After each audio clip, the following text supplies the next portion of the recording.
So my name is Kristen and I am currently 22, oh my god, what age am I? Je ne veux pas déjeuner, je veux seulement oublier. Hey everyone! Okay, so, whoa, that was an enthusiastic clap. Well, that's because I'm excited today. Because I decided that I'm gonna make a couple videos kind of talking about my experience doing TAPIF, which is the Teaching Assistance in France program. Wait, Teaching Assistance program in France. There we go. I know what program I did, I think. I'm a 2019 to 2020 alumna from the TAPIF program, and I lived in Lille, France, so I was in the Académie de Lille, and I'm 23 years old, and I currently live in Madison, Wisconsin, and I went to the University of Wisconsin-Madison. Go Badgers. God, I'm so late. Okay. So I lived in Lille, France for about 6 months, maybe it's like closer to 5 months. I had to come home early because of the coronavirus, which is very sad, but it's okay because I still had an amazing time in France and I still feel like I made, honestly, like the most of my time in France. So I decided to make these videos because I think that it would be super helpful for other TAPIFers who are either close to leaving for France or thinking about applying for the next year or well thereafter. I wanted to come up with a list of 5 things that I think are very important to do before you head off for your year of teaching in France. Okay, so the first thing on my list is number 1, probably the most important thing that I found to be very helpful and was kind of like a safety net for me was I took all of my important documents like my passport, my visa, my driver's license even, and also I also did my birth certificate, so just in case you have to get it translated or anything like that, you can have a copy of it.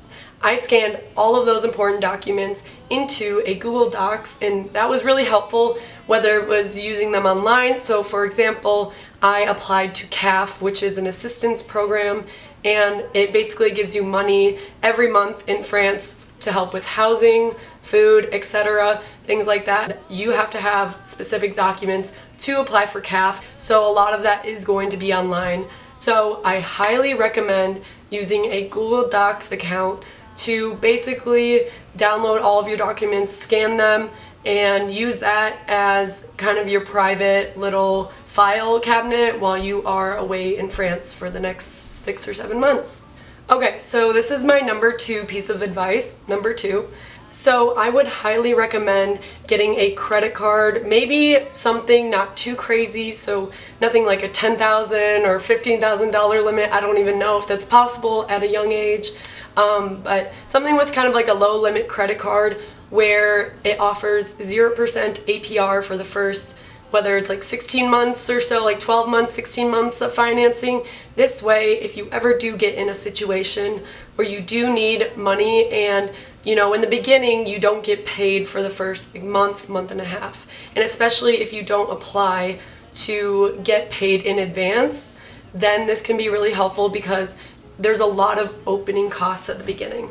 I also highly recommend getting either like a credit card or even checking if your bank account has 0 international fees, because those rack up quickly, trust me. And a lot of places in Europe, they really do take credit card now, so like, or a debit card or something like that, because I remember when I studied abroad, or even back when I went to France when I was 15, they pretty much only took cash. So you really should not be carrying that many euros with you anyways, and it would be good to get a credit card that like you have an app for that you can, if you do lose it, you can lock it up right away, things like that. So like for me, I personally have a Capital One credit card, and that didn't give me an APR until 2021. So I opened it all the way back in 2019 and I still am not paying any interest on it, and I highly recommend doing this.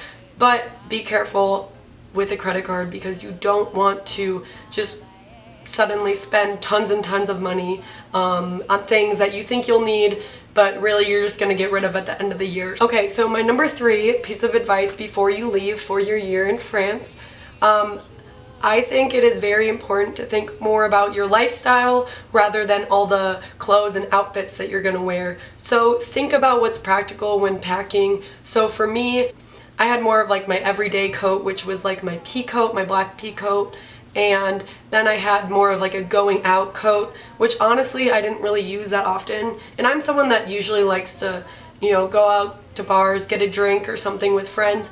But to be honest, you're gonna be on a very little salary and you will end up just staying at home and drinking or having wine nights or something like that with your friends. So I honestly didn't really go out that much. I know I was in Lille, which is a little bit different than being in Paris maybe, but for me, I did not go out on the town every week. Maybe every couple weeks I went. Also, maybe think about bringing some other like technology stuff. You will be scanning a lot of documents. Teachers will be giving you a lot of documents as well. So really make sure you have a USB or some kind of hard drive, those extra technology things to bring with you. Je ne veux pas